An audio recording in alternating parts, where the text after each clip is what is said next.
Welcome to Elite Rugby S&C Podcast, the best podcast talking all things rugby and strength and conditioning. At Elite Rugby S&C, we provide athletes with strength and conditioning programs that provides you with everything you need to become a beast and take your game to the next level. No matter what stage of the year or season, Elite Rugby S&C has a program for you. You can try before you buy, so try our 7-day $7 trial to get a taste of what we offer here at Elite Rugby S&C. So take your game to the next level, become a beast, and join Elite Rugby S&C today.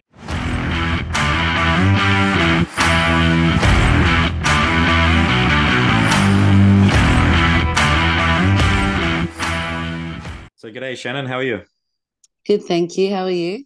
I'm going really well, thanks. How's the weather up there in sunny Queensland? It's a bit different down here compared to Canberra. Yeah, no, it's very hot. I'm always putting myself into the aircon, so yeah, no, not good. Oh, it's Uh, good. It's good weather, uh, but it's too hot. yeah, it does get pretty warm up there in Canberra at the moment. It's quite windy and it was a bit cold yesterday, so I'm not too sure if you're a fan of the all four seasons or you like the hot more than the winter or anything like that. I'm pretty easygoing. I do like the hot, and then I like cold. So yeah, it's whatever. But it both comes with its like ups and downs. Mm. Like when it's too hot, like I can't last long. Yeah, and it would make footy training so much harder as well. Being out in that heat, you either training Yeah. early in the morning or pretty late in the afternoon, I would say, slash night.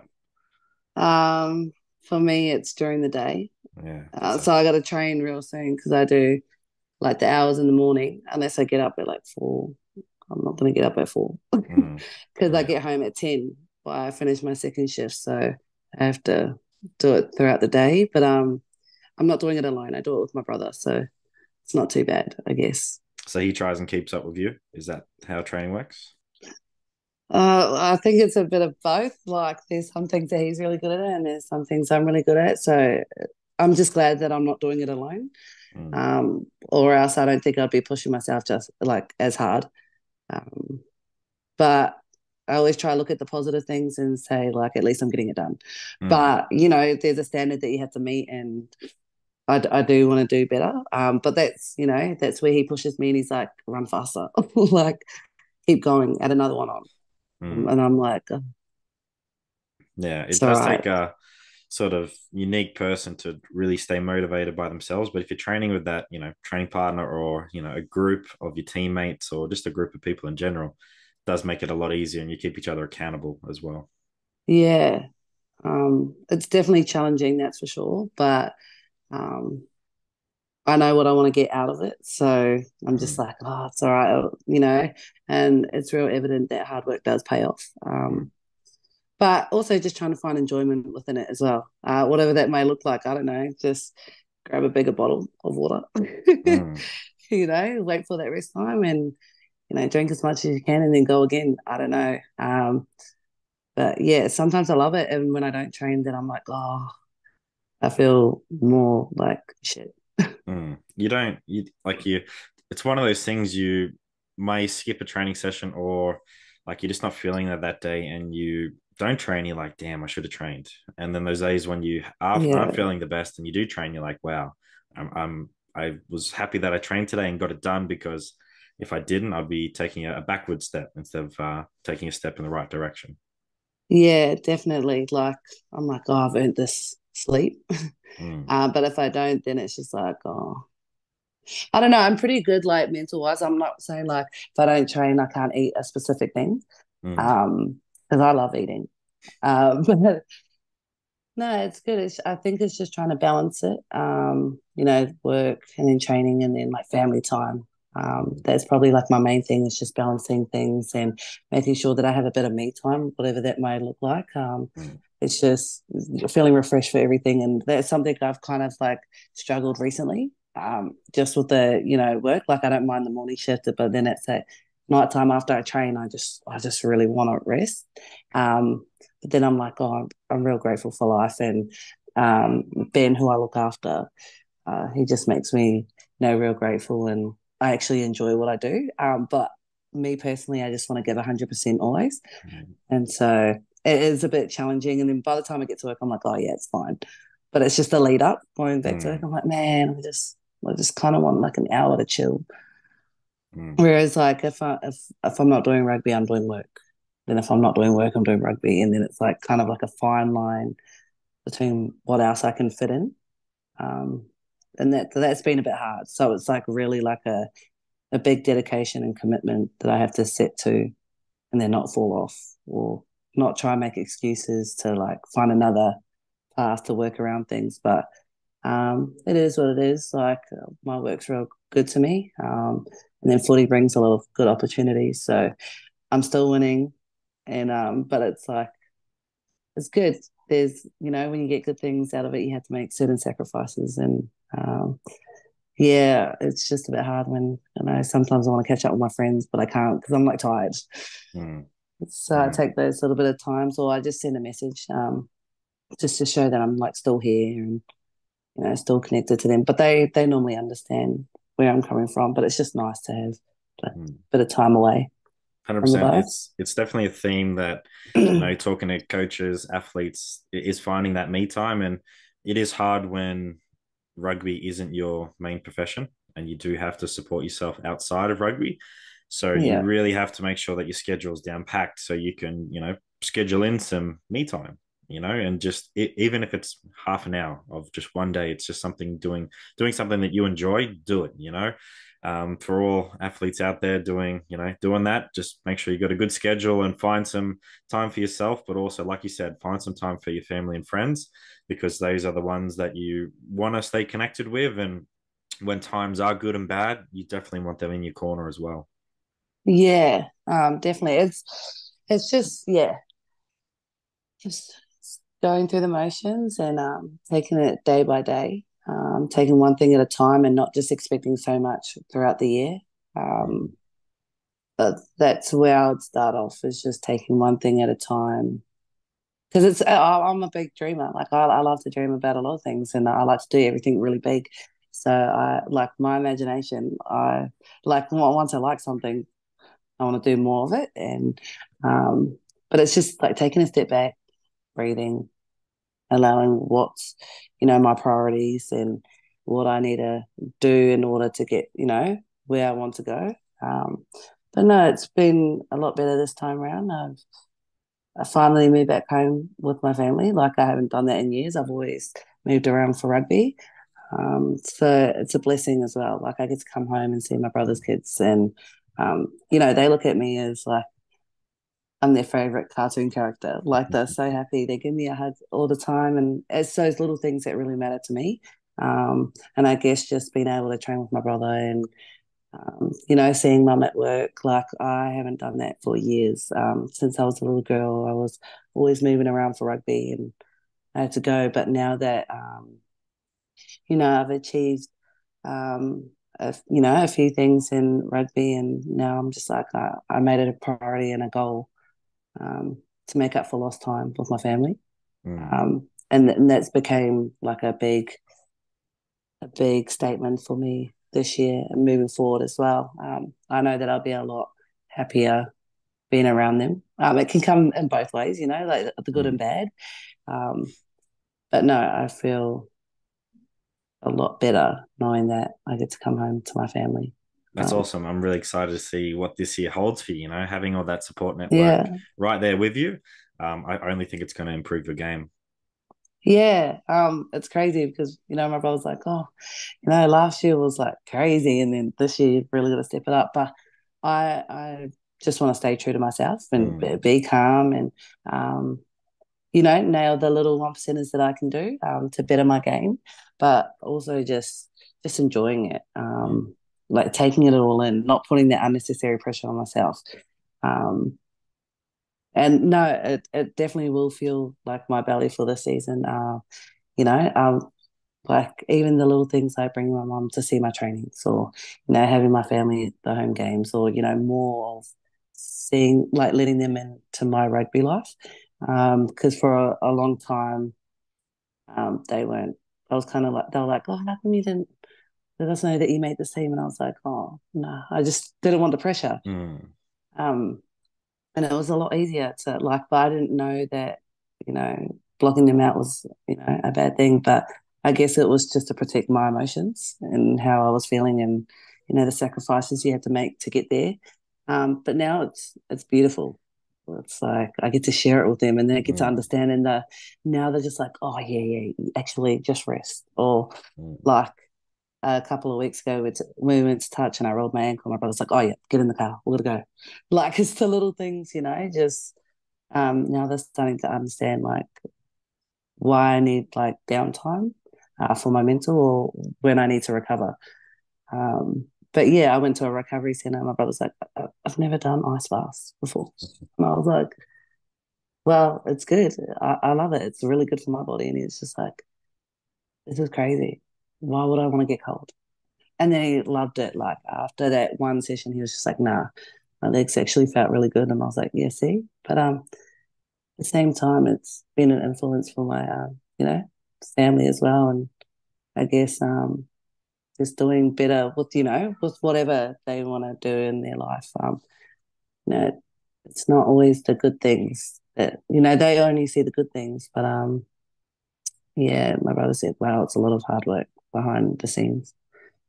And yeah, he was like, "Well, now you got to push more," and I was like, oh, "Okay, yeah." So it's good to have their support around now. Yeah, it's cool to allow them to see the behind the scenes and what it does take Yeah, to be a professional rugby athlete and just a professional athlete in general as well. So I'm glad that's happening for you. And just like I said, it's going to be an exciting year for you and your family. Even if things go really well or they don't go well, at least you've taken a step in the right direction and allowing your family to see all sides of rugby and just be there for you, and you be there for them as well. yeah. I reckon that's going to be the beautiful thing. No matter what, injuries and stuff play a role in rugby, and I know that comes with it as well. So yeah, I think I'm definitely mentally and physically prepared for this season. I know for sure that how you look after your body is how your body will look after you. Mm, Um, and you can get real unfortunate. I've had that happen to me. So yeah, it's all a part of it. The journey mm, and how to overcome it and stuff. So no, it's exciting, but I'm also nervous as well. mm, That plays a massive thing in my mind, but I can't let it control me. So mm. that's where I get around the girls get around me, and then it just being there for each other because anyone can go through it, and tomorrow's never promised, so you never know what's actually going to happen. 100%. So, growing up as a young girl, what sports did you play and how did you end up playing rugby? I played hockey when I was a little girl, and then I moved into. I played one union game in the intermediate in New Zealand, but yeah, it was only one game for like a tournament. But mainly in high school, I played volleyball, and I loved it, and played a bit of netball. And then we had a sevens comp in high school for the Reds. There was a trials, and I got sent to it. Um, and yeah, and then I made the next stage, and then I was a part of the academy for a bit, and then I had no idea what I was doing. I've never played sevens before, and then I was in that system for a little bit.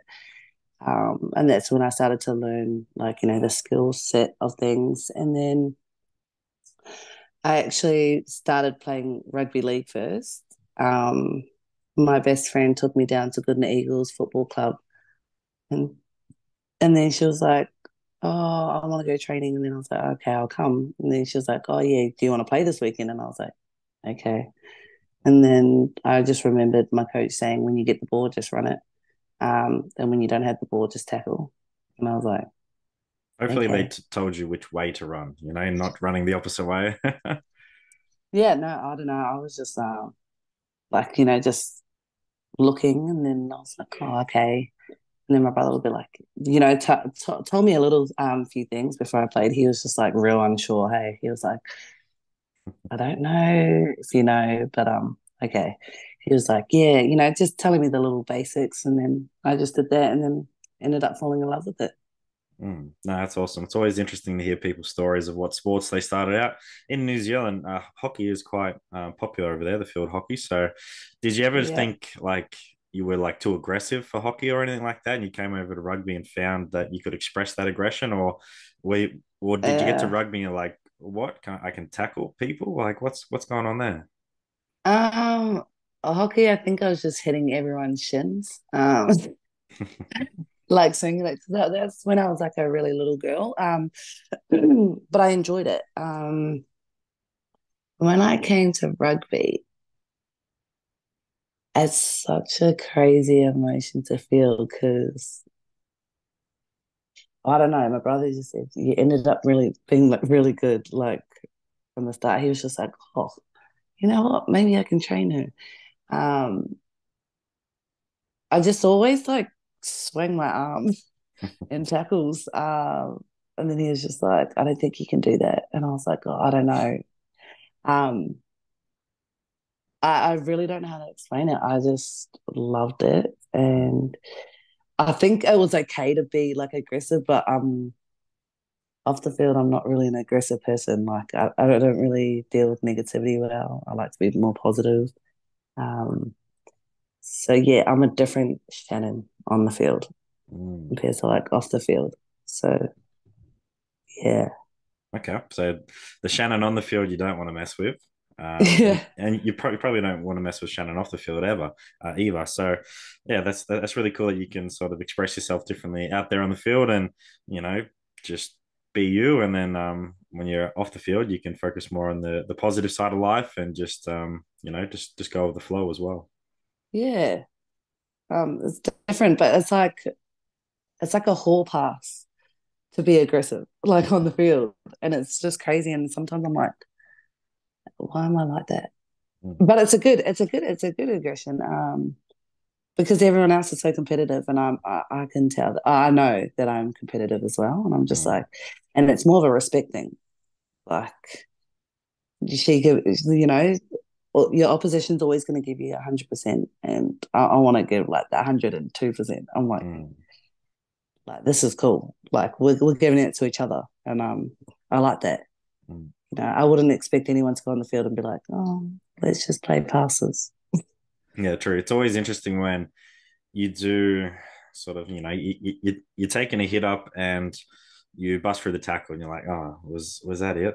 Like, was that all you going to give me? Or it's vice versa. They smack you and you're like, shit, I'm going to have to run a bit harder or run a bit smarter as well. So it's always interesting when both of those sort of situations come about because you're like, come on, hit me. Like, I'm running pretty hard at you. I need you to hit me here because just like you said, it's sort of that weird respect thing that we got out there on the field. Like, we want to hit each other hard, but that's where it ends, and we move on to the next play. And once the whistle blows, we're friends, or we're not. There's no bad blood against anyone. It's just good game, mate. Thanks for playing against me, and thanks for going hard because I didn't want you to go like soft competitive out there and go hard against me. Yeah, 100%. I always do like coming with that as good sportsmanship as well. Like over the years, I have taught like discipline, and I'm real grateful for that because I never want to be that player that because I know I can tackle but it's those extra little things that you can do to really piss off another player. But um, my one's just more like keep going at him, like repeat efforts kind of thing. And I show it in another way instead of being like a grub.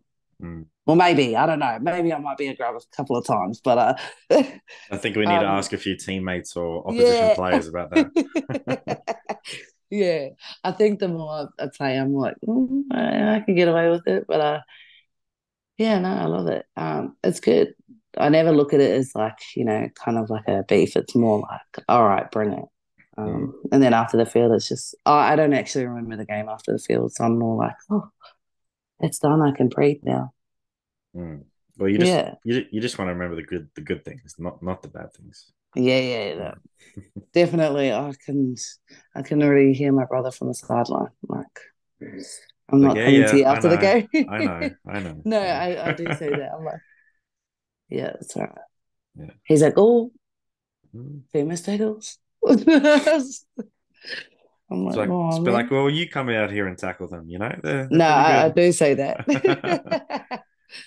No, Yeah. that's awesome. So the last 12 months of rugby is sort of been crazy for you because you played in two NRLW seasons, you played in State of Origin, played for the Jillaroos, won a World Cup, and also played for the Māori All-Stars in New Zealand as well.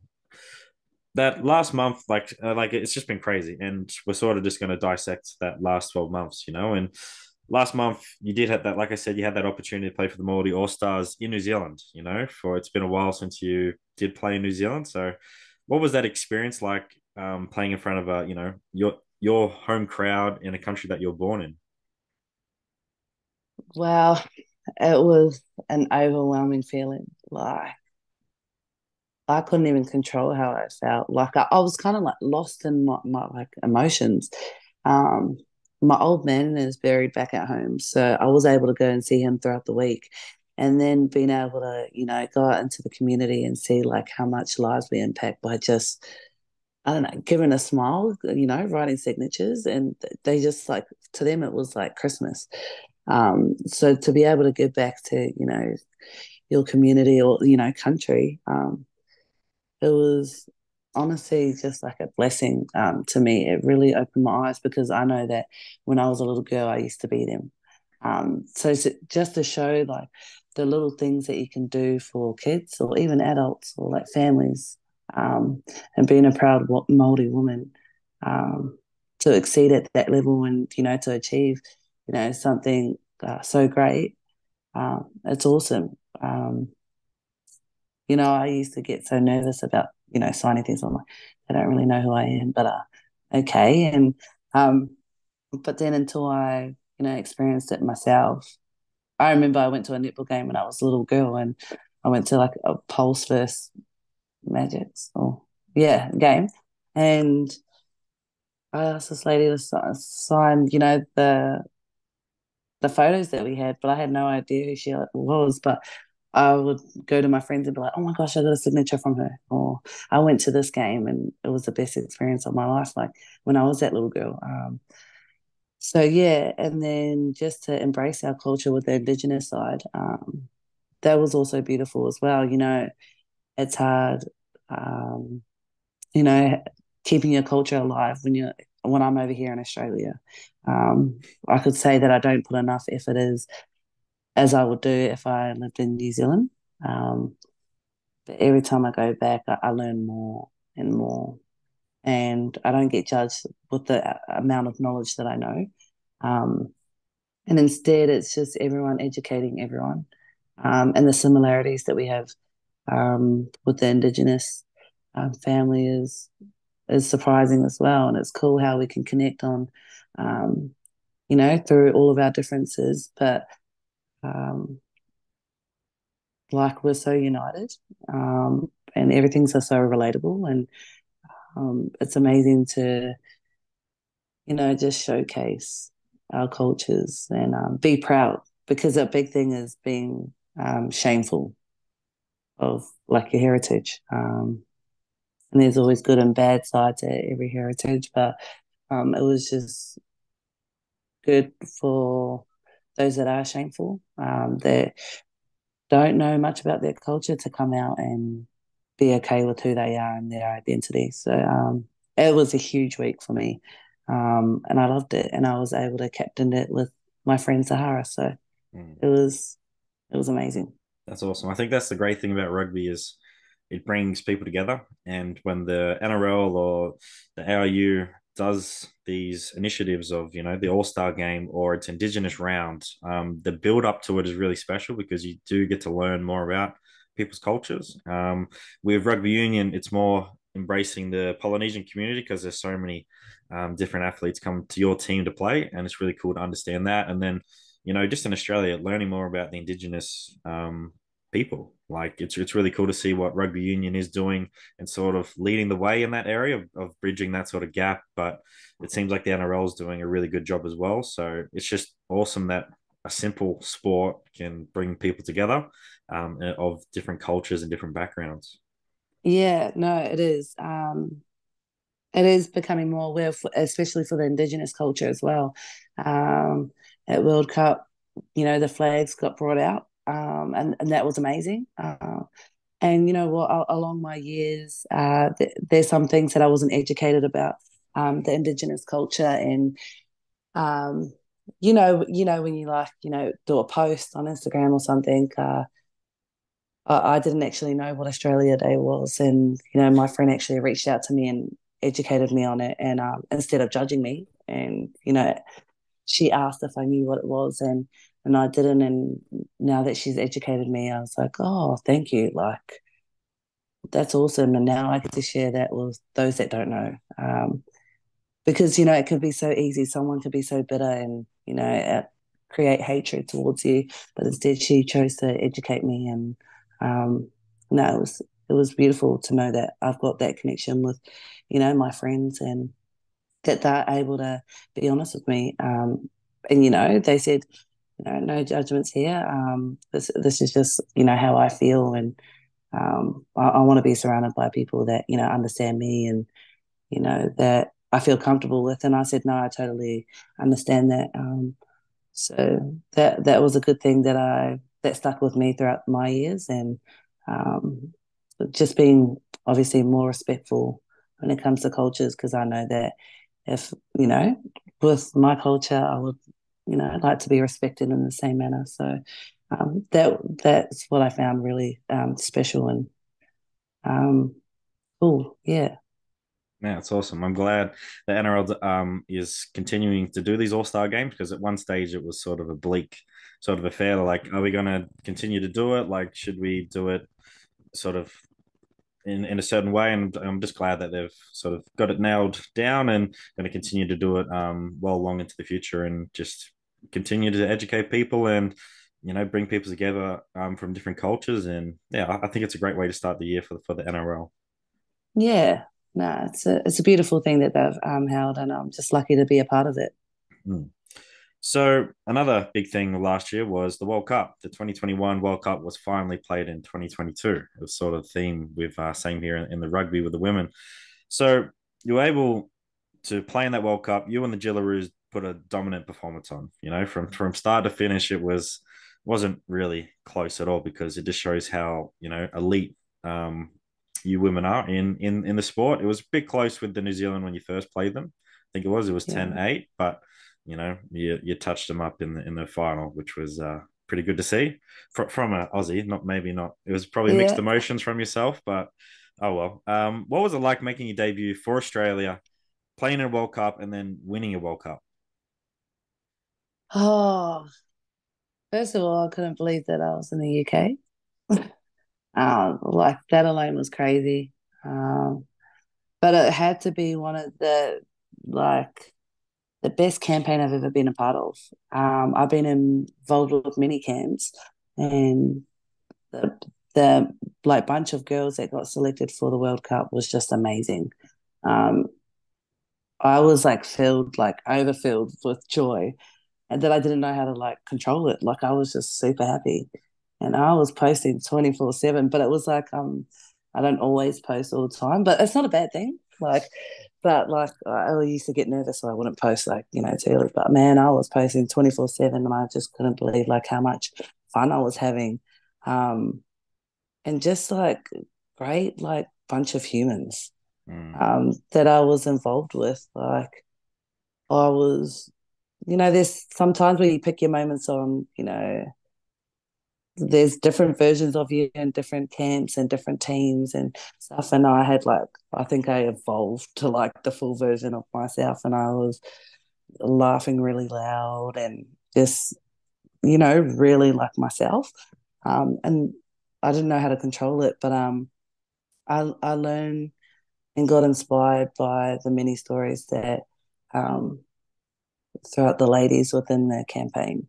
Um, and we really just checked on each other, the support and like teamwork that we had within the group.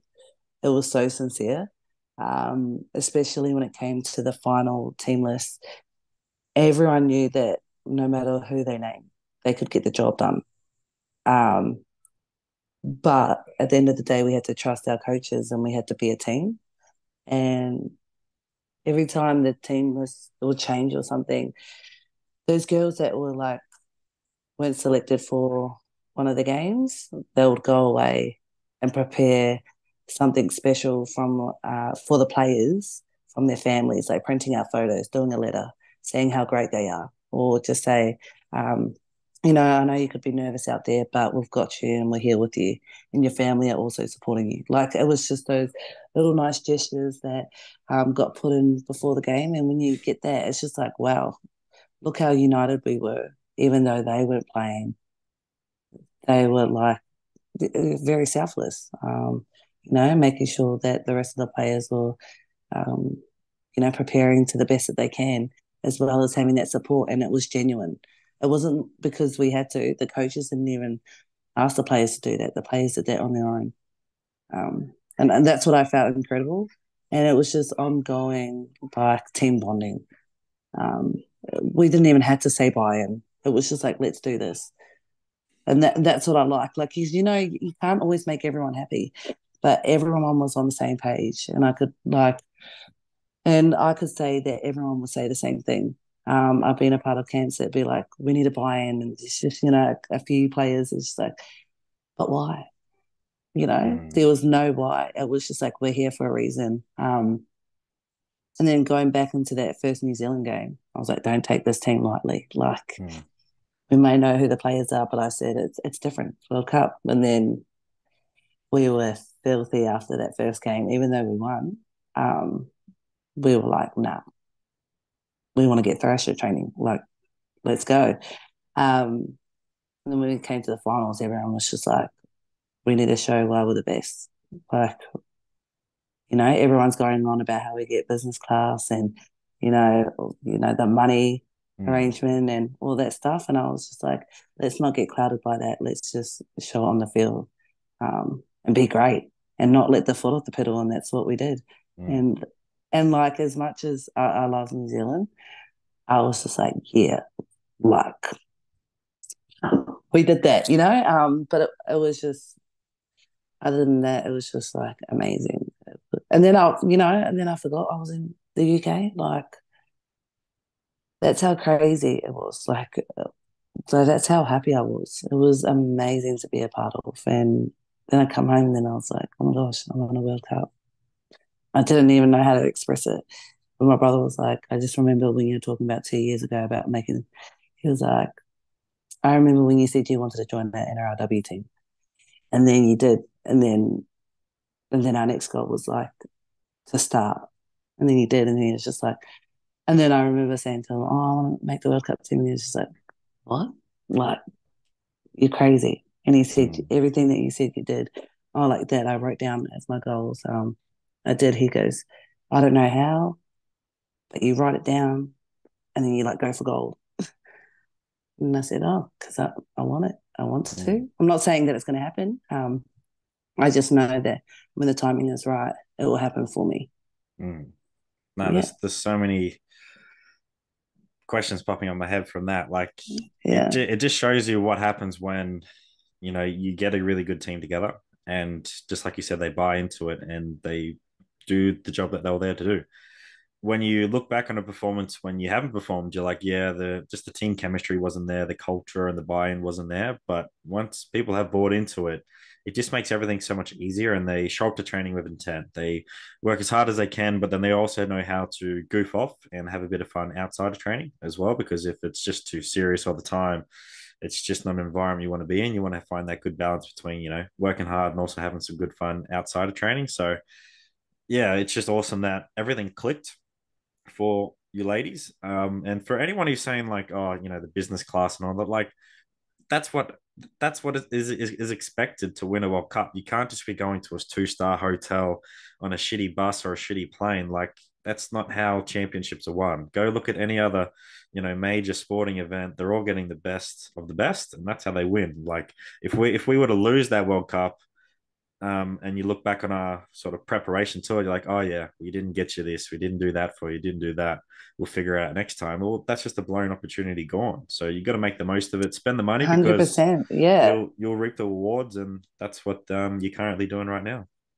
Yeah. No, it's good. Like we're, if anything, we're trying to set a standard for the rest of the teams to do for their players, Mm. and that's all we're setting for. It's like, and I don't think people understand like the history of what the Australian women's team went through. Um, there's plenty of stories, and that's what I mean that people don't know. But that's obviously like our job now is to acknowledge those that have played before us, and be really grateful for the things that we're getting now, but also, um, you know, providing what's best for the next generation.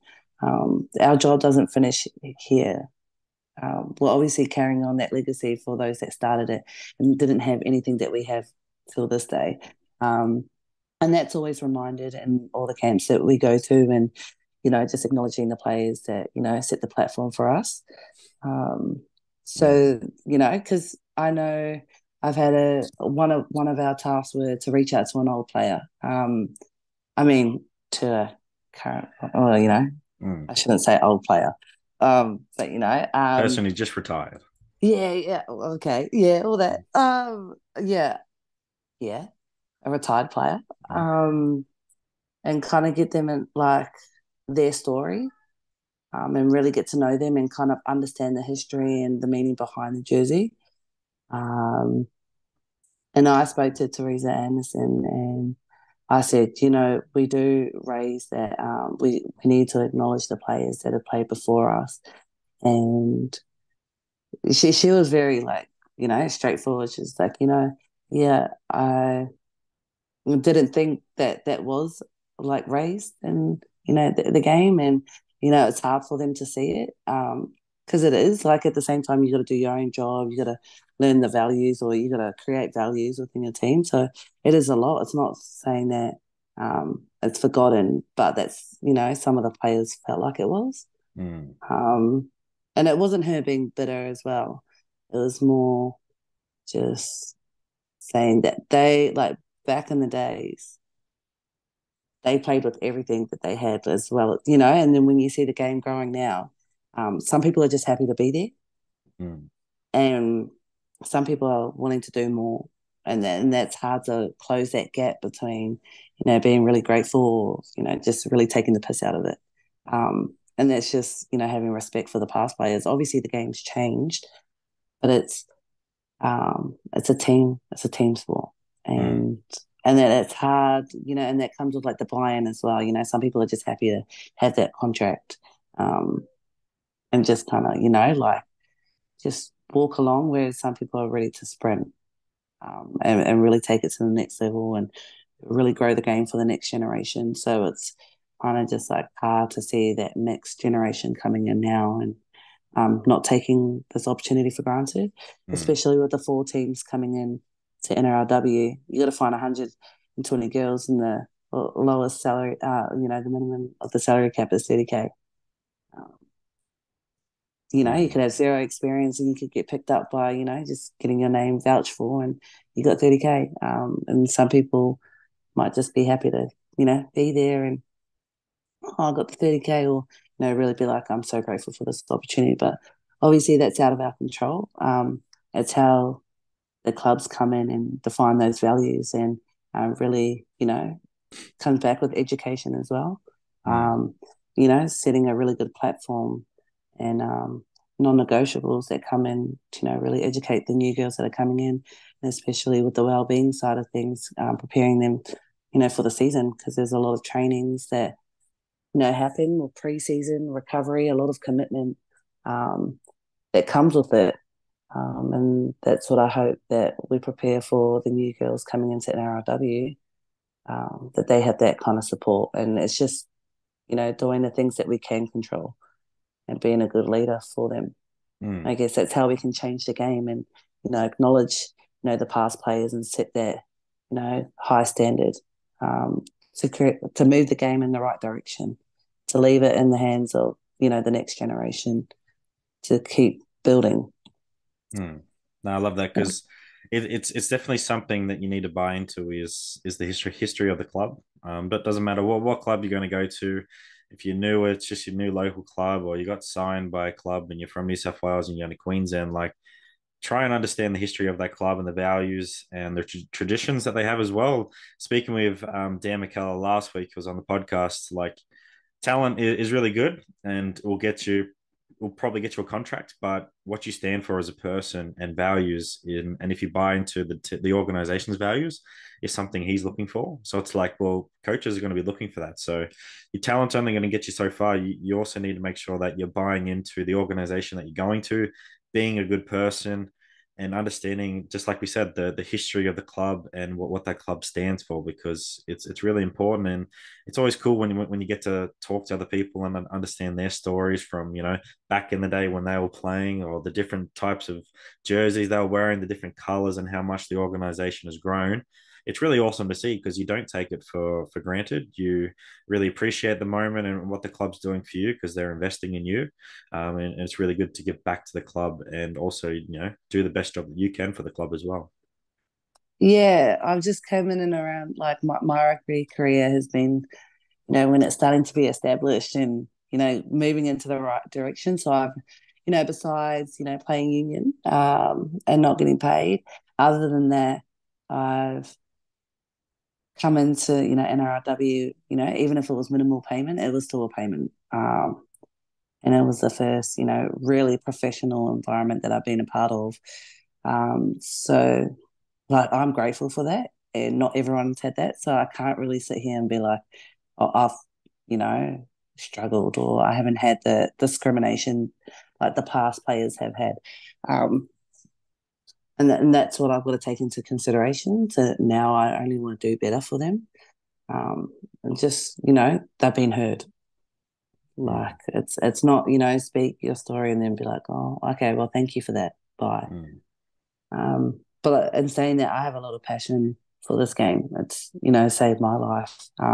Most people will be like, oh, that's so easy to say, but it really has. I ended up being really good at it, and now I get to, embrace that I'm good at something. And it's brought me like long life friends Mm. that I thought that I'd never have, and it's like put me in opportunities that I never thought that would come to, like, myself. And then just to be able to tick that off is like a success. You know, uh, I don't think people understand the sacrifices you have to make, but it's those sacrifices that you have to put, that you have to really sit down and be like, do I want to do this? Do I want to be a part of it? And I love challenges. Mm. And that's another thing. I'm just like, oh, I didn't know about myself. When you try something and you're like, oh my gosh, I completed that. Or I did that. And now I want to get better at it. And yeah, so and that's why I'm real grateful for the game. It's really put me in positions that I thought I'd never be. Um, and without even knowing it, just inspiring, girls that have been in my position for when I was like, a little kid. It's the little things that go a long way for a young kid. And I, like, without even knowing, it's just hard to believe sometimes Mm. that your story can help. And it's crazy, but I just don't like to take anything for granted, really. Life is way too short, and if you can help someone out, like, if you can help someone out, whatever that may look like, you always feel good about it, Mm. and it becomes contagious. You want to keep doing more, and that's the tricky part. Like, I've always wanted to help others, whatever that may look like, but I know that I couldn't give everything. Mm. But the little things help.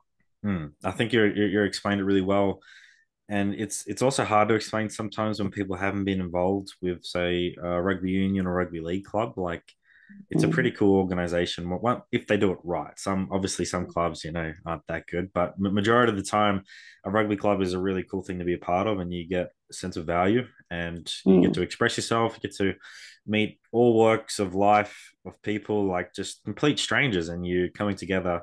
13 on the field, 15 on the field, doesn't matter. You're coming together then to play a very simple game that is really fun to play, and it's just really cool. And if you haven't been involved with rugby or anything like that, then go give it a go. Go be a volunteer or something, because there's just heaps of cool people involved in the game, and you don't know what yeah. opportunities are going to happen. Just like you said, you've been touched by rugby, and just all these doors have opened, which is really cool. And you've met all these long life friends, and it's just really cool that you were able to express yourself out there on the field, and also, just get all these different opportunities in your life as well. Yeah, nah, it's incredible. Like if I look back at like 10 years ago from, how old am I? 24. Yeah, when I was like 14, yeah, when I started. Yeah, I was a lost kid, and that's okay to say. Like, 'cause I know I was. Like I used to think, you know, um, legit doing all the bad things. I used to think it was normal. But now I know the differences, and it would be a shame if I chose to, the other option, knowing damn right I have got like a lot of health throughout rugby, and being educated on, um, what's wrong from right, or was it right from wrong? I don't know. That was a As long as you're but you learning get what I and mean. being a better Yeah, person, that's all that matters. yeah. So yeah, it's helped in a long, long way, and I'm a lot clearer with what I want in life now, and I don't judge those that I'm still the same person, just being well educated through rugby, and that's why I'm also so grateful. But I have friends that go down their own path, but I definitely do not judge.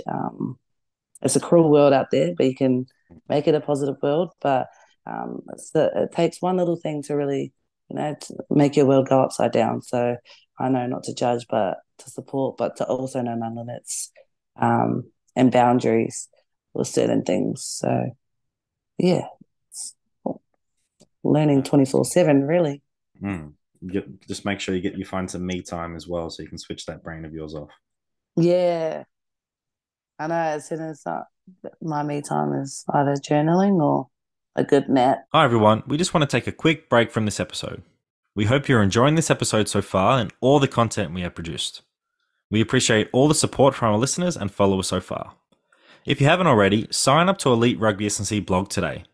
We provide free exclusive content every single week to our subscribers. You'll find our website link in our bio below. Remember to like, subscribe, and share Elite Rugby S&C on all social media platforms to all your family and friends. Thanks again for all your support, and now back to the episode.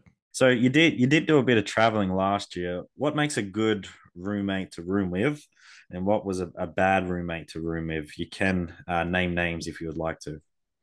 So, well, I went traveling with Philly and Ken, Kennedy, yeah. But at World Cup, we didn't have any roomies. We actually had our own rooms. So, I mean, I didn't have a problem with that. But no, that was good. But I would say for like a bad roomie, I snore. So my one's more like, oh, I feel sorry for them, kind of thing. Other than that, I'm like real chilled. Well, oh, like if they have their own side and they're a bit messy, like that's what makes them comfortable, and if that what makes them train hard and I guess play good, then so be it.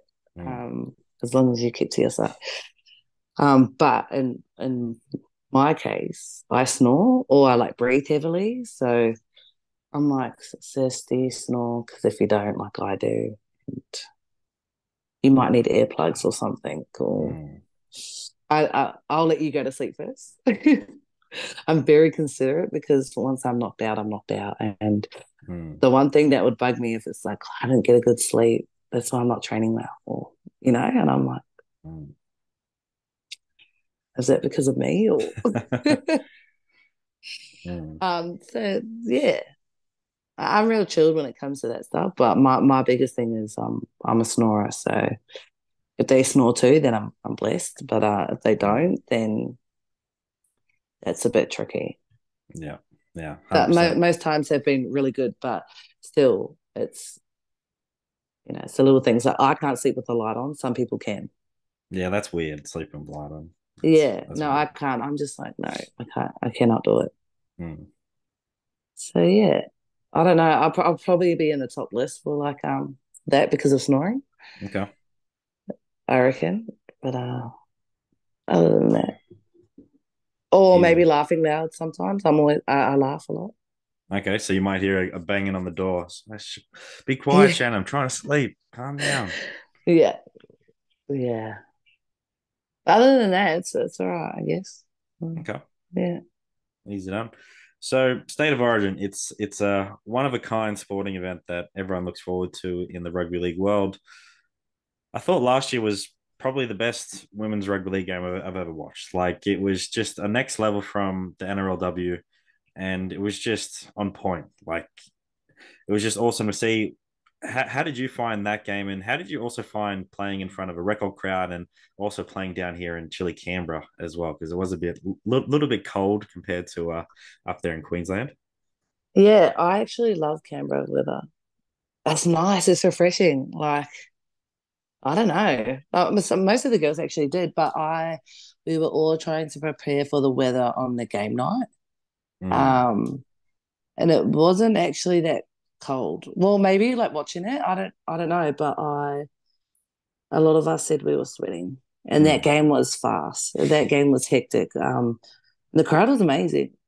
It was cool, but I was actually facing my own demons that whole camp last year. I got injured um, just before I went into camp, so I had 2 weeks to turn it around. Um, like this knee was bendy. Like I don't know, ligaments are so different. Like I popped out my knee before, but the comeback after that was, it was a lot better. But I guess the ligaments that was different. And so, anyways, I had a 2 week program, and I didn't actually know where my knee was at because I just the week before going into camp, I had to take all the swelling down, so that's when it happened, and they still chose me, and they were like, "We're just going to monitor you, and you'll do a fitness testing in camp," and then I was like, "Okay, sweet as." Then I had a week to, ice it, you know, I had to take work off. Um, And then I went into camp, and then we were doing like went straight back into like running, gym. I was getting thrashed, and at the same time I was getting upset because I couldn't train with the team. And then I thought I wasn't seeing any improvement, and so I was breaking down a lot. And then the second week into camp, the game week, I was like, oh, I'm doing single leg hops. It's feeling all right. So that feels like good. And then I was like, oh, I'm getting improvements. So I started to get real excited. And then I did like a fitness. I was getting thrashed in conditioning. I was like, mate, like, what the hell? Like, I was dying, like legit dying. And I came into the team run 2 days before, like just for like the captain's run. Oh, I think one training and a captain's run. And that's the only thing that I did with the team. And I was worried for like because I said there's so much people that have faith in me right now. And mm, I rang my brother the night before our game, and I started crying, and I was like, I think I have anxiety. I don't know what it is. And I was crying, and he was like, hey, whoa, whoa, what's going on? And I was like, there's so much people that have faith in me. And I've been getting treated every day. I've been taken to the gym every day. I've been on the field every day. Like, I don't know. Like, I actually don't know where I'm at. I haven't played in a while. Like, they have so much trust in me. I'm still starting. Like, can feel it. And then he was just like, you've been here before. Back yourself. Like he said, turn off your phone tomorrow. Like do all your messages and calls tonight. Go away. He was like, go have a good night's sleep. He's like, you've been here. You've done it before. You know, you, you're starting for a reason. I picked you for a reason. Just really back yourself. But he doesn't like to hear me cry. So he was just like, mm, okay, I've got to go now. mm. And I was like, okay, okay. And then I got off the phone, and I was like forcing myself to go to sleep. And eventually I did. I said to one of my mates, I was like, oh, can I have one of your anxiety pills? Maybe it might help me to go to sleep. And she gave me one. And then, yeah. And then I woke up, I watch Netflix. That's part of my game prep. Like I've got to be real chilled because I've got a lot of energy. I've yeah, you people will be like, Shan, you do not need pre-workout. But, Mm. yeah. So I was just chilled. My legs, like we get into the our changing rooms, and I'm like upside down in my changing room area, just watching my Netflix. And I was like, I gotta stay chilled. And they're like, are you all right? I was like, sweet, I'm sweet. They're like, oh yeah, we're warming up soon. I was like, yeah, I just need to be chilled. I like to save all of my energy. Um, then once I like ran out, all of it went.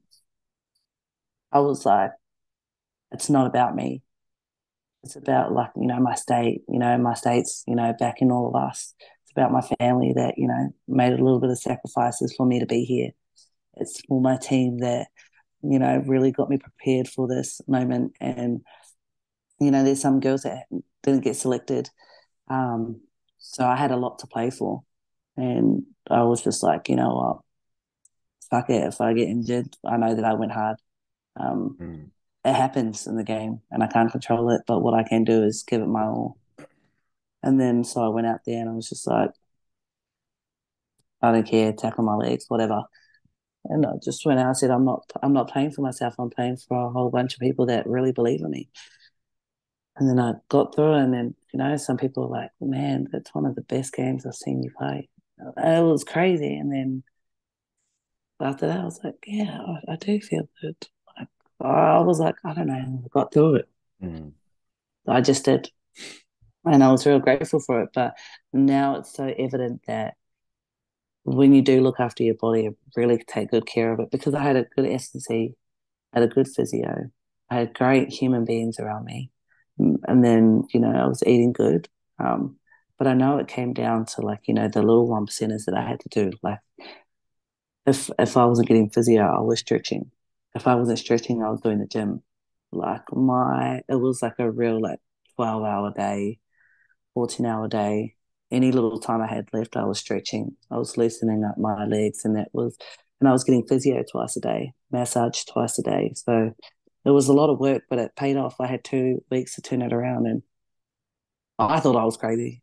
Like I was like, I don't know if I'm dreaming or if I really think I can pull this off, but yeah, it was crazy because my results were, not good. Mm. It's And it's it's crazy because that's the second time I've heard a story like yourself. The other one was with Kezi Apps. I'm not too sure if it was last or not last year, the year before, or it was pretty recent.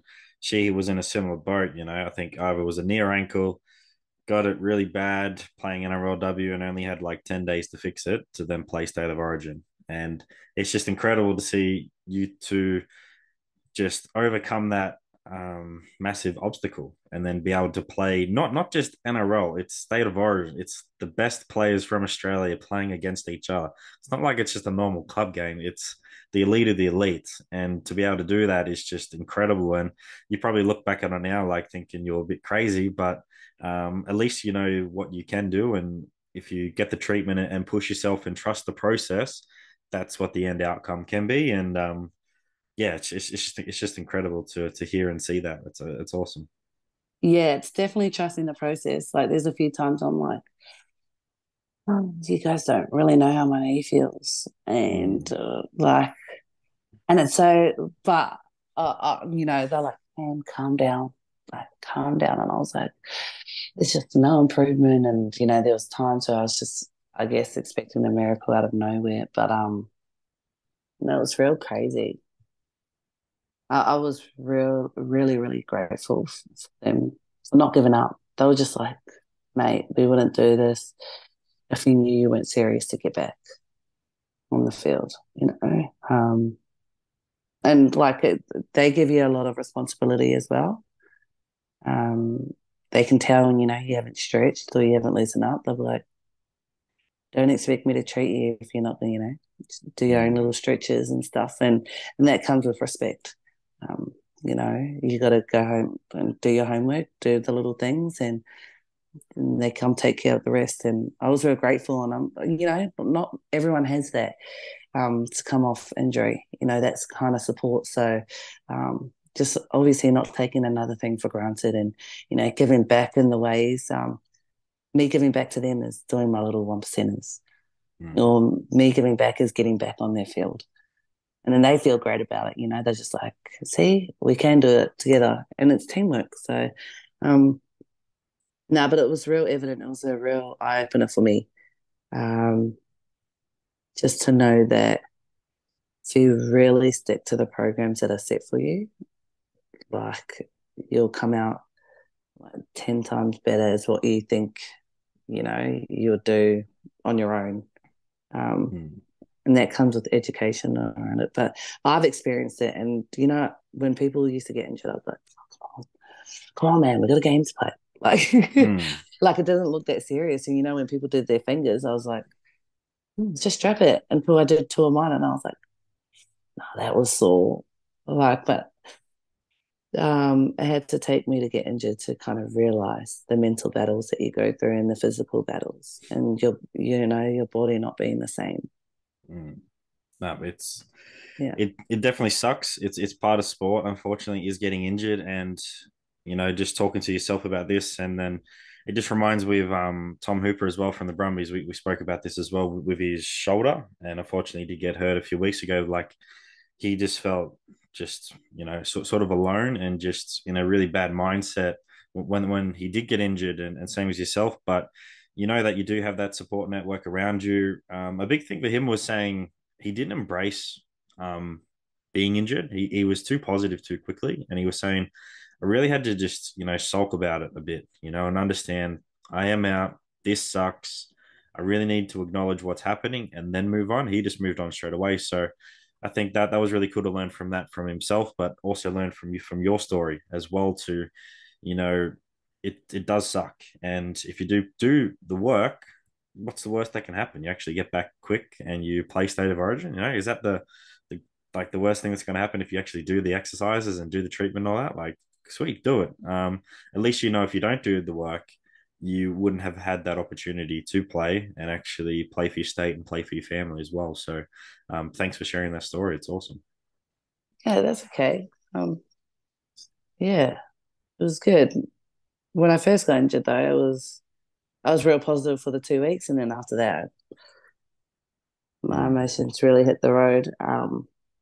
So that second time, like I obviously did my MCL in the first season, and then that second time was the patella on the same knee as well as the MCL, and that's when I thought it was crazy to go and, I guess, rehab for Origin. But when I got injured in the first season, I kind of felt like I got pushed to the side. Like it was, Mm. it was early. I got injured in the second round. And it was kind of like, who can we bring in next? Or like who can we train up next? And it was hard to kind of use the same physios, the current players that needed the physio. I was more like had to go after hours or outside of our training times, and then not having much people that were injured, which is a good thing. Mm. But I didn't have like an injury crew to really train with. I had one person, um, but it wasn't consistent. So it was kind of the rest of the season, and yeah, I didn't really have much guidance, I guess, like after it, until the opportunity of Origin coming. So that's when I was able to get that support Yeah. and transfer from the club to Origin. Um, that's what I found a bit frustrating. And that's where, as the S&C coach, I can speak for S&C coaches because I am a coach. You have to make sure your rehab program is trying to get the best for the athlete to that go out there and perform again. Because if you're just keeping them to the side in the gym and they're not out there on the field, again, you can feel like you're alone and you've just been pushed aside when you haven't. Like we're trying to do as much as we can and to get you back there as soon as possible. And if you can allow your athlete to do certain drills with the squad at a reduced, tempo and speed, do it. But make sure they're training right alongside the team so they can still feel part of the team. Get their warm up with the team warm up. Get them involved as much as you can because they're going to be back there pretty soon. And if they've missed out on some crucial information from that coach, they're going to be on the back foot, and they might not get selected just because of that reason. So what wouldn't you have them training alongside, do as much as actual training that they can do, and just integrate it with their rehab program as well.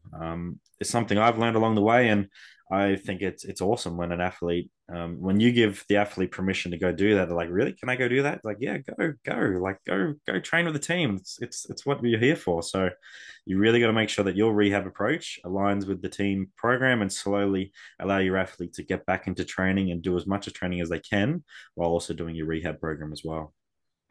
Yeah. Unfortunately, it wasn't like that the first season, but yeah, I 100% agree. Like, but that's where you get to like write reviews. That was the first time Titans first came in Mm. um, to the NRLW space. But what I can say is that every time we put a review in, they've always wanted to make the club better for the women's. It wasn't like we hear you, we're not going to do anything about it. It was like once they acknowledged it, um, they were like, "Damn, okay, we need to be better." Mm. And that comes back with advice going back to the coaching staff, or just as a club as a whole. I do know that they've made several changes from the first season to the second season, and obviously gone up and visit, Titans again, and see the major changes that they have from last season to this year for this year. It's incredible to see the growth of it. So I'm real happy that, um, I guess they're making moves that change for the women's game Mm. to what it should be already, but just acknowledging that it is getting better. We Mm. want it. We do understand, and if we can make it better, we would like that. The players help to identify what we need to do better. And that's what I respect the most. Going back there visiting this year, I was like, wow, because things take time. Mm. Well, when we identify things for the women's game to get better, everyone said they already do it with the men's. Like they know, like it should just be like that, for the women's. Like meaning, like the facilities and all that stuff. But as you think about it, the game is just starting to grow, and it's just starting to get like implemented into.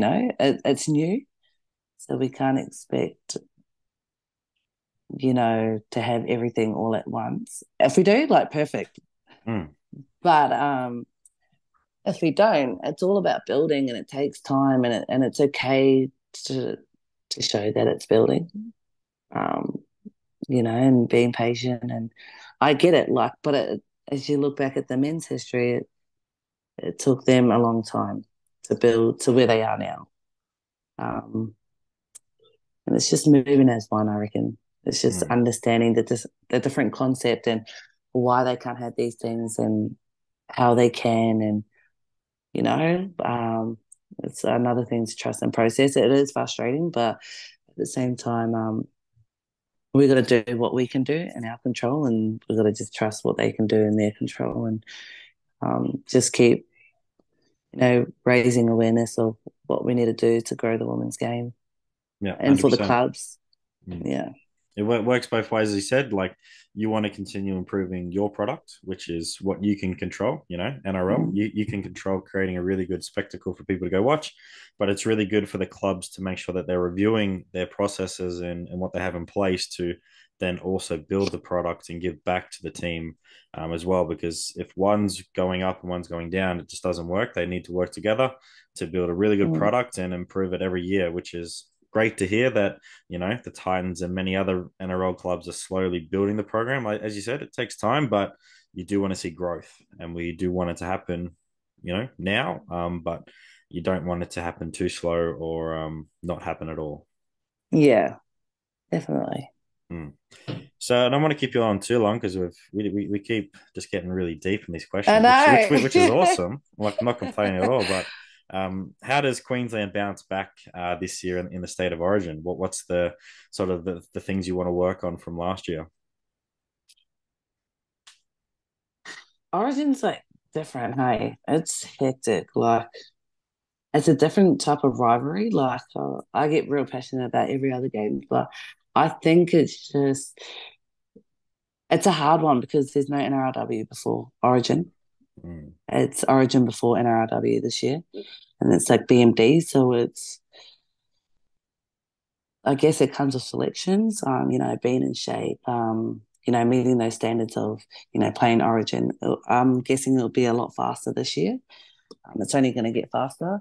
And then having, I guess, a plan put in place from the coaches to see, getting a camp in, getting a feel of who you're going to play next to. Uh, just getting together as a group and really grinding out for as long as we can. I'm not sure what it looks like, but I guess the main thing is staying connected. I can find them like an Origin, especially when it was World Cup last year, just trying to make the World Cup team.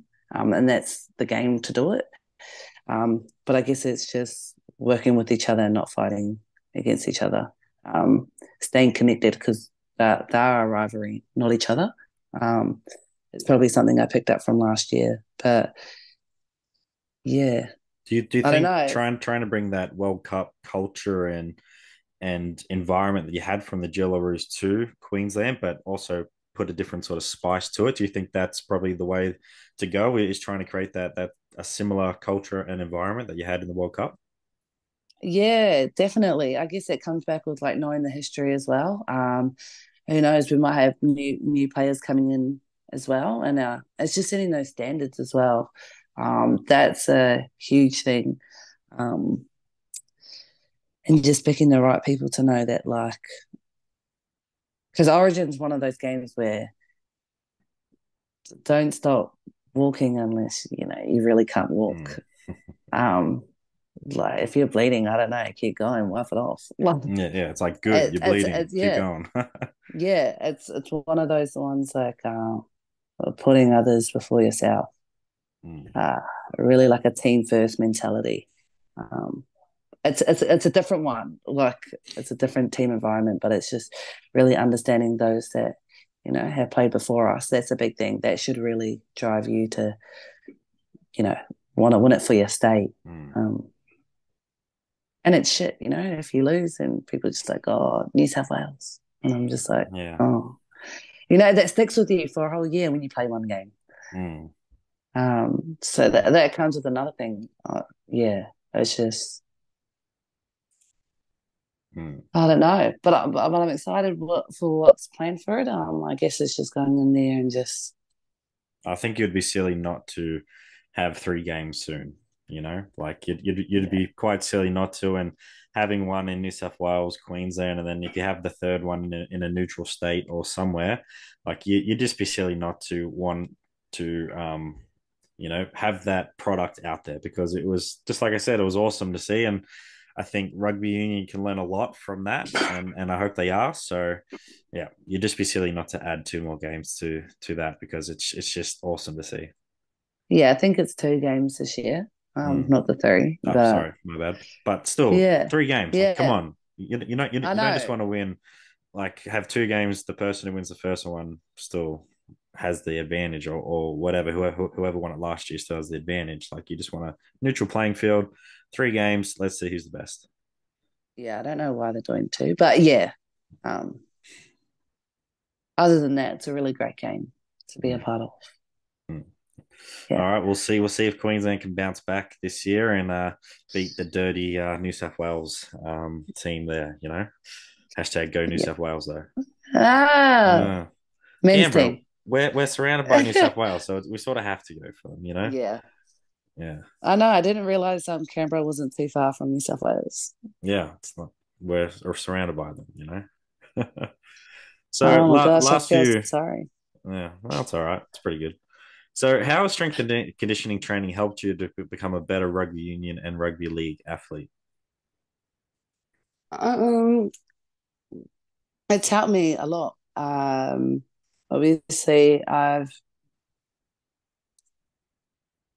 it's a different one for me. 'Cause I feel like I've been injured for ages, but really I haven't. But it was limited. gym workouts. But I've really always got flogged in conditioning. But I kind of love that mental challenge. Like it feels good when I do conditioning because I'm like, I'm not letting down my teammates. Like they're working twice as hard. Like this is the least I can do. But in gym specifics, like I've always struggled gym. Like, um, when we do testing and stuff, I could remember the first time I was being a part of the Jillaroos training squad, and we were doing bench press, and I shit you not, I was lifting like maybe just under 50 or 50 kilos, and everyone's like doing the 70, eh? And I was like, I can't. And then they're like, oh, nah, surely you'll be so good at squats. And I was like, I swear it was like the six. It doesn't matter about like the weight but itself, but I wasn't really strong in the gym. Mm. I've never really had been in. And they look at my scores, the coaches, and I'm a bit confused. Like, were you sore that day? And I was like, oh, to be honest, like, that's my weight. Like, like I Mm. can't lift heavier. And they're like, well, that's crazy, I guess. So their goal for me was to get stronger in the gym. They said, look what you already produce. Like, imagine if you just got in the gym and stuff like that. But I've always just done like hit sessions, like fit stop or like F45 or something. Like I was really good at those. But every time I got heavier, I swear I would sweat more than doing a hit session. Like I don't know what it was, but yeah. And so this year, I've gone a lot better over the years, probably by like 5 kilos. But A strong five uh, kilos, strong. It's yeah, all muscle. yeah. So I've made a like goal this year to get in the gym because a few years back I was like, I don't want to come last in conditioning, so I really made an effort to do well in conditioning. Obviously, that can always go better. I reckon I'm at a good spot now for conditioning, but like if I'm here, I know I can get a lot better. So it's just obviously not getting complacent in that area. But gym's probably a major goal for me this year, and I'm just really understanding and doing right for like, especially for my knee, getting that Mm. back to 100%. I know that goes a long way, and just the full body really. If I want to, the longer I want to play, the better it would be if I, really look after my body and keep it in good shape. Mm. Um, I reckon that's important. Yeah. Yeah, 100%. Like just like you said, you need to follow that proper strength program, and you'll actually be surprised how actually challenging it is compared to doing a hit Yeah. type of workout, which won't really benefit you too much for rugby, unfortunately, because you're already doing high intensity stuff there out in the field. So in the gym, it needs to be a Yeah. little bit different. But another point you made is, or you will put on a little bit of weight when you are doing the gym, but don't see it as like, oh, I'm getting big. See it as you're protecting your muscles and your joints because you are playing a Mm. really contact sport, and the hits are only going to get harder. Unfortunately, Yeah. as you go up the grades, they get harder. They hit harder. These younger kids coming through, they're getting stronger. So you got to make sure that you can Yeah. withstand that week in and week out, but also over a long period of time as well. Like you said, you're only 24 and you got a lot of rugby left in you. So you want to be able to Mm. take care of your body and put yourself in the best possible position to go out there and perform. Tom Brady didn't play until he was 46, 47 by not doing any strength conditioning program. He worked Yeah. his ass Wow. off. So there's plenty of good stories out there who have bought into a strength conditioning program and done it well, but don't let it be the be all and end all because, as you said, Shannon, you're really good out in the field and strength conditioning is going to help that. Yeah. Don't be really good in the gym and then shit out in the field. It No, no, doesn't that's work what I like was. that. Yeah, no, that's what I was saying. I was like, oh, the upside of thing is like I could Yeah. be real shit in there, and but no, that's what I remind myself too. But I guess that's could be like another 1% that I could put in and put a lot more effort in Mm. to the gym because it does like work and it does feel good. I don't really care too much about like the amount of weight like Mm.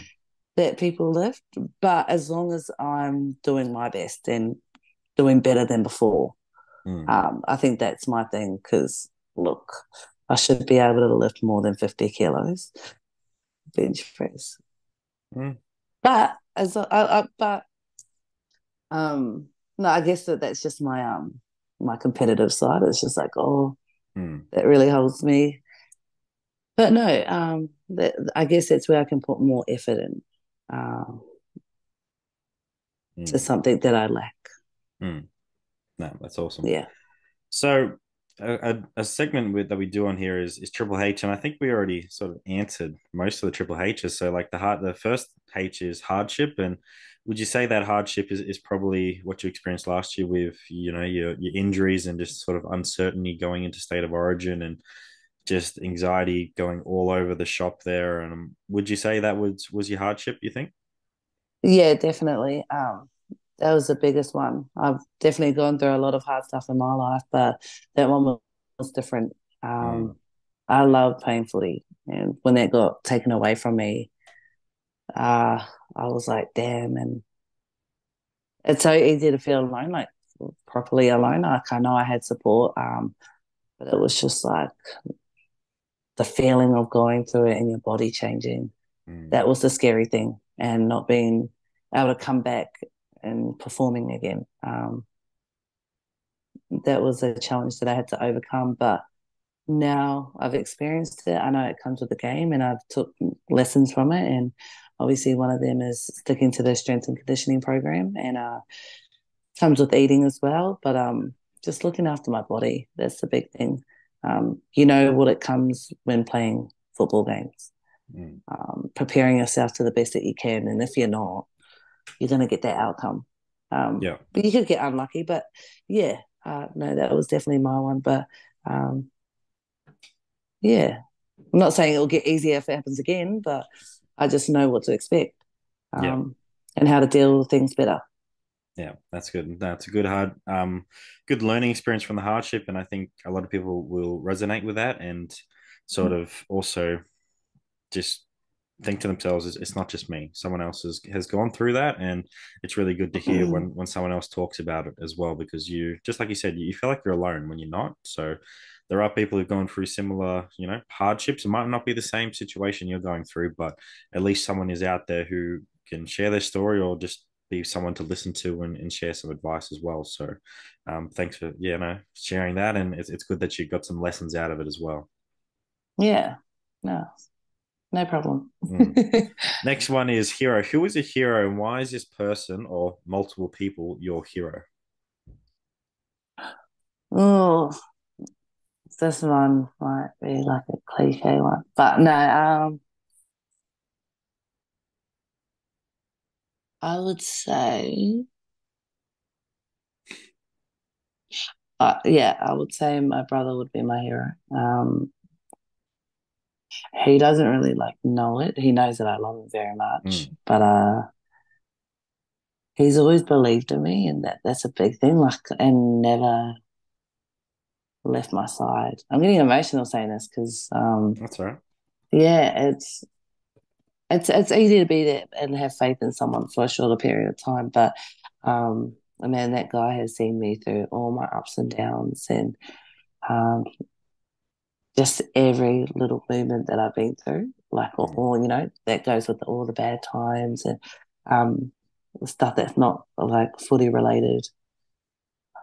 Just being by my side throughout it all. Um, that's someone who like that's my hero. That's someone that keeps me driven mm, and given me a big purpose in my life. Because my father passed away when I was young, and I didn't really have that father figure. But he always told me to not be ashamed of like who I am and what I had. And I might not have everything, um, but he just always, humbled me real quick. mm, He always made sure I was just staying true to myself, and that's what I appreciate because it's easier to lose yourself in this world, mm, and surround yourself with people that you think that's good for you, but it's not. But he's never left my side, and it's easy for people come and go in your life, and I expect that, like mm. happens. People grow, and you grow yourself, and that comes.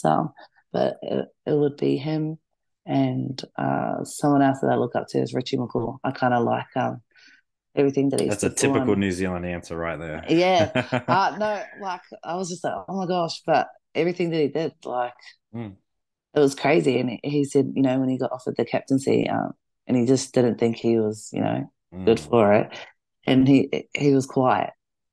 I'm not saying that I'm quiet, but like he had a different way of doing things, and I don't know, it was inspiring. I don't think I don't really know much players like because when you play footy you don't really watch it as much and stuff like that. But I remember like a tough time in my life, and I watched this documentary. I was like, holy crap!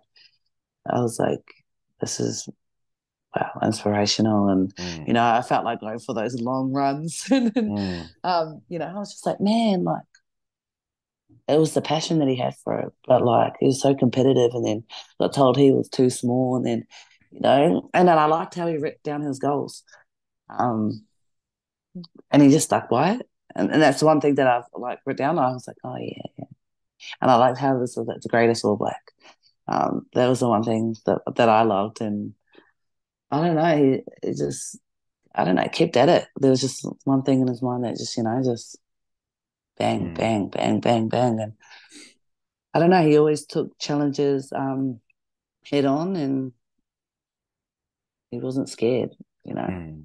No, he's But, definitely probably yeah, one of the best captains that you'll ever see play any sport at any level. And if you haven't read much or watched anything about him, like go, just watch some old games or old post match interviews, go watch the documentaries. There's plenty of books out there as well about the All Blacks, and his name will get mentioned.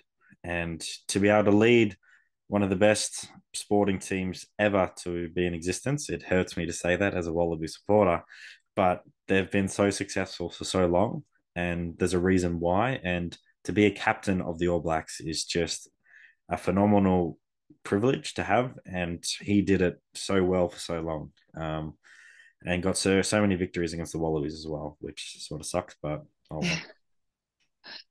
no, yeah, he's amazing. But yeah, Hmm. and I don't really say it like when people play rugby, it's just like, oh, cool. But I found him like amazing. Like, Hmm. hopefully, I meet him one day, but he'll probably be like, no. He's going to be like, oh, whoa, was that Shannon? Yeah, And, wow. I wish, but Hmm. no, cool. Teach me how to fly the planes and whatnot. He might be prime minister one day. Who knows? Yeah, Hmm. man. No, he's incredible, but he's cool as I've even got his book like on my drawer. This gives me like a reminder, like, Hmm. keep being great. Hmm. That's awesome.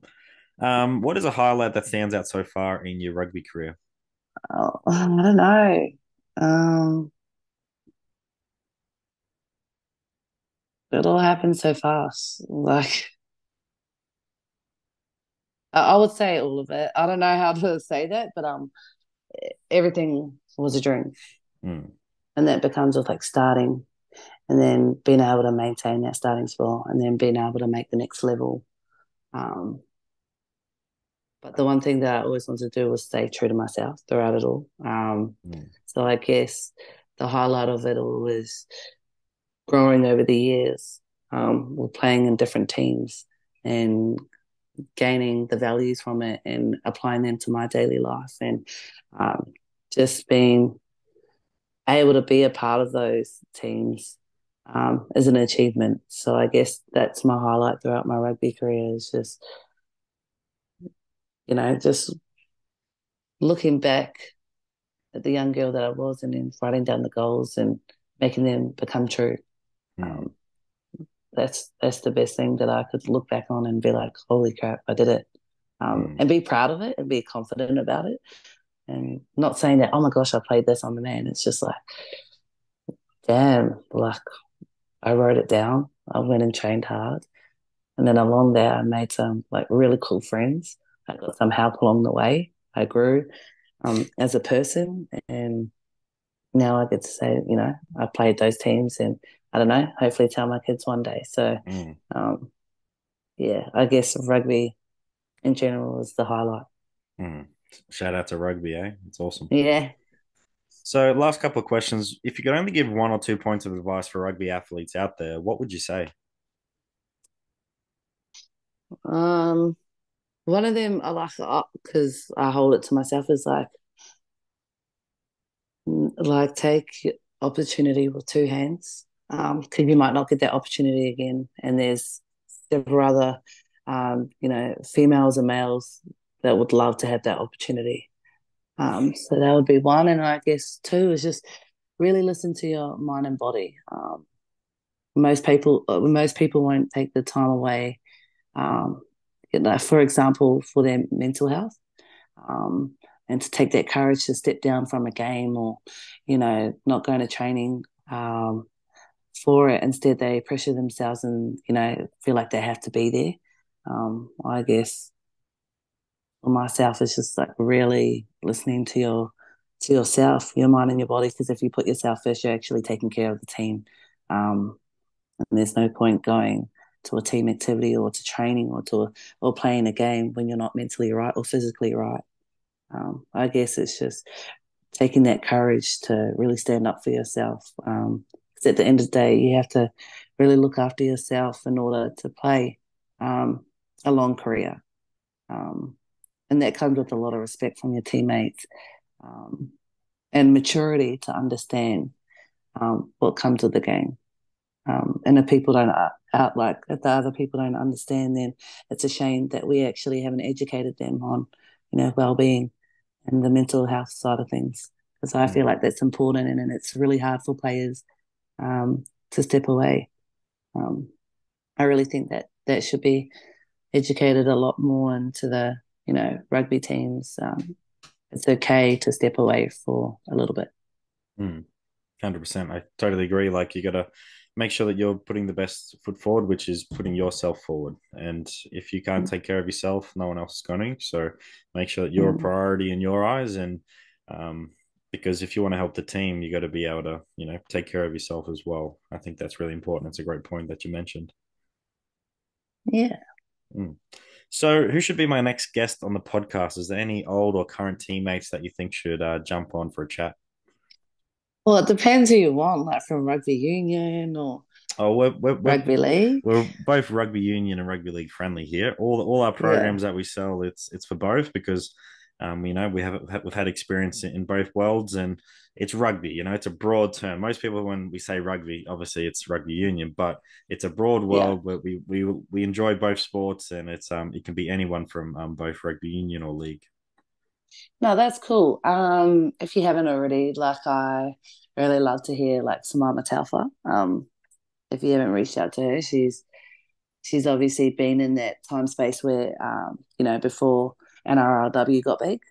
She's been part of the game for, a very long time. And like she's obviously someone that I've looked up to. So it's really cool to hear her, story and her insight of her football career. Or Kennedy. I'm not sure if you've reached out to her, but she's a very bubbly person, that girl. But I love her passion for the game, and yeah, she loves the podcast stuff. So yeah, Alrighty, I'll definitely shout out to them and see if they want to join me. And if I can't get them along, I'll definitely ask you to reach out for them and get them along as well. And who knows, Richie McCall might actually listen to this episode and might want to jump on and talk to yourself. Who knows? I mean, I hope so. That'll be cool. I mean, I'm not sure if I'll be able to talk, but Ah, yeah, nah. I've always had that like dream that like pretend that he was like my really close friend and I could just go chill with him and just ask him mm. for advice. But yeah, nah, I'm dreaming. Yeah, All right, we'll try and get Uncle Richie on here as well. that'll be cool. No. So where can listeners find you on social media if they do want to reach out and connect with you, or just keep up to date what's going on in your life? My main one is just the Instagram. So that's Easy enough. at Shannon Mato 21.